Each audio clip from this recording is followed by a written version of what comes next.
Boa tarde, senhor presidente, senhores vereadores, senhoras vereadoras, senhores e senhoras.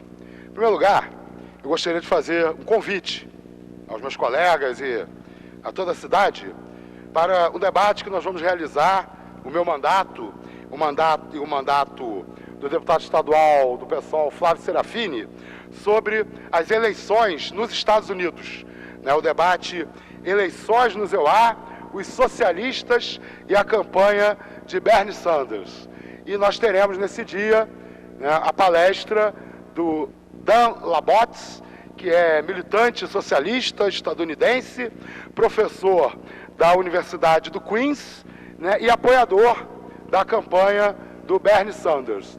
Além do Dan Labotz, nós também vamos ter como debatedora a nossa companheira Sandra Quintela, que é socioeconomista do Instituto de Políticas Alternativas para o Cone Sul e da Rede Jubileu Sul Américas.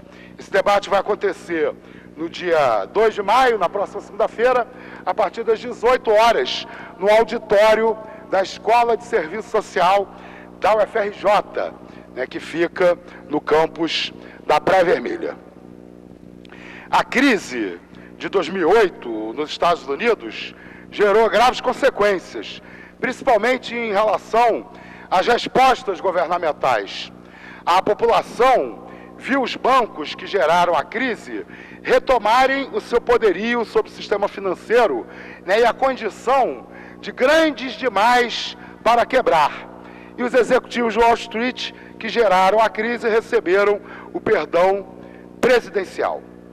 Além disso, as medidas tomadas pelo governo, apesar de restabelecer o crescimento econômico e restabelecer a taxa de emprego no país, têm tornado mais aguda a desigualdade social, aumentando a pobreza, reduzindo a classe média do país e tornando os 0,1% mais ricos cada vez mais ricos. A grande classe média dos Estados Unidos, famílias que ganham entre 41.900 e 125.600 dólares ao ano, tem diminuído de tamanho, saindo de 61% da população em 1971 para 49% em 2015. Nesse momento, nós temos a menor classe média nos Estados Unidos desde que esses números começaram a ser medidos. Para a minoria da população que consegue ter acesso à universidade, 30%, o endividamento com crédito estudantil tem acelerado, atingido 1,2 trilhão de dólares, 7% do PIB dos Estados Unidos em 2014.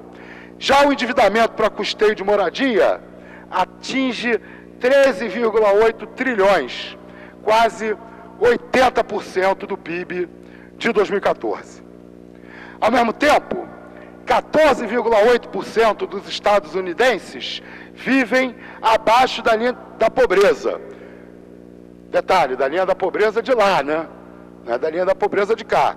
A linha da pobreza de lá são 24 mil dólares por ano. Então, 14,8% dos estadunidenses vivem com menos de 24 mil dólares por ano, totalizando 47 milhões de pessoas, 47 milhões de pobres nos Estados Unidos. Esse último índice, de forma mais... ele incide de maneira mais pesada sobre a população negra e latina, que tem, respectivamente, 26,2% e 23,6% da sua população nesse patamar. Enquanto na população branca, não latina, essa taxa é de 10,1% da população. Somada a uma política de privatização de presídios e de manutenção da guerra às drogas, essa situação produziu um encarceramento em massa, onde 2 milhões de pessoas estão atrás das grades. Um total de 22% da população carcerária de todo o mundo. Nota esse dado. 22% de todos os encarcerados do mundo estão nos Estados Unidos. 44% delas sendo negra, apesar de serem apenas 12% da população dos Estados Unidos. Eu já assisti palestras de um policial dos Estados Unidos que fundou uma organização chamada Agentes da Lei contra a Proibição, né, uma organização de policiais, juízes, promotores, né, que defende a legalização das drogas, o Dana Bill. O Dana, ele conta que no regime do Apartheid na África do Sul, foi presa 0,8% da população negra da África do Sul. E que hoje nos Estados Unidos, 7,8% da população negra está encarcerada ou está em regime de cerceamento da liberdade. É uma situação de encarceramento da população negra 10 vezes maior do que aconteceu no regime do Apartheid na África do Sul. Paralelamente a isso tudo, as mudanças climáticas são observadas com a intensificação de nevascas e furacões, enquanto a indústria de combustíveis fósseis determina a política energética do país. Os Estados Unidos têm 86% de sua matriz energética dependente de hidrocarbonetos. No Brasil, é de 59,3%. É isso, inclusive, que torna, né, a gente trocar, por exemplo, a utilização de papel pela utilização de e-mails, né, como uma maneira de preservar a natureza, uma ilusão, né, porque a internet é altamente poluente, porque os grandes provedores que estão nos Estados Unidos, eles são abastecidos por energia elétrica produzida em termoelétricas a carvão, né? Então a internet é altamente poluente, não tem nada de ecológico e sustentável, como as pessoas imaginam, né? No presente momento, discute-se a construção de um grande gasoduto que atravessaria 8 estados, interligando o Texas, no sul do país, à província de Alberta, no Canadá. A grande polêmica em torno do gasoduto se dá por conta do uso da técnica de fraturamento hidráulico, fracking, que ameaça comprometer os lençóis freáticos das áreas onde é aplicada. No âmbito da política internacional, as guerras do Irã e do Iraque são altamente impopulares e o orçamento da defesa dos Estados Unidos atinge a marca de 598,5 bilhões de dólares, cerca de 54% do gasto público.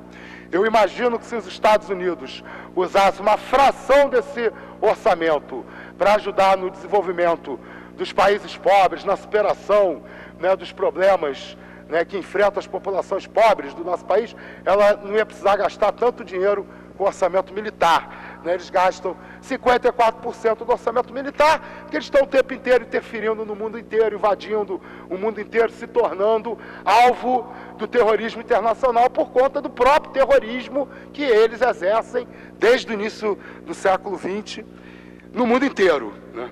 Esse gasto com o orçamento militar nos Estados Unidos é 9 vezes o gasto federal com saúde e educação, que é de 6% cada um no orçamento federal dos Estados Unidos, e quase 18 vezes o gasto público com a Seguridade Social e programas de emprego e renda.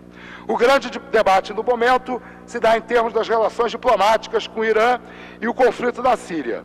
Na parte econômica, o Acordo Transpacífico de Comércio é motivo de duras críticas, já que, exemplo de outros acordos comerciais, teme-se a perda de empregos industriais no EUA ou a pressão exercida sobre trabalhadores para que reduzam salários e benefícios, sob a ameaça de que as indústrias se transfiram para a China, né, para se tornarem mais competitivas.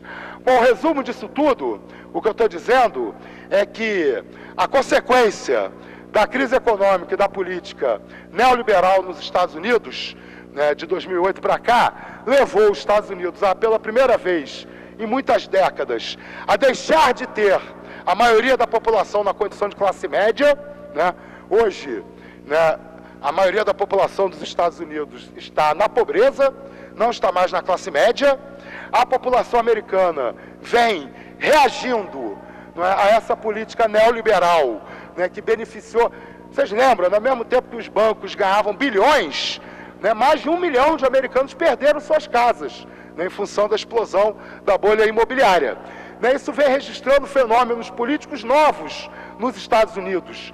Nos Estados Unidos, um país sempre refratário a qualquer tipo de ideia socialista, por mais moderada que fosse, né? Hoje tem um candidato a presidente da República mobilizando amplamente a juventude dos Estados Unidos, ou seja, o futuro político dos Estados Unidos hoje está majoritariamente mobilizada em torno da campanha do Bernie Sanders, né, que se autoproclama um socialista democrático.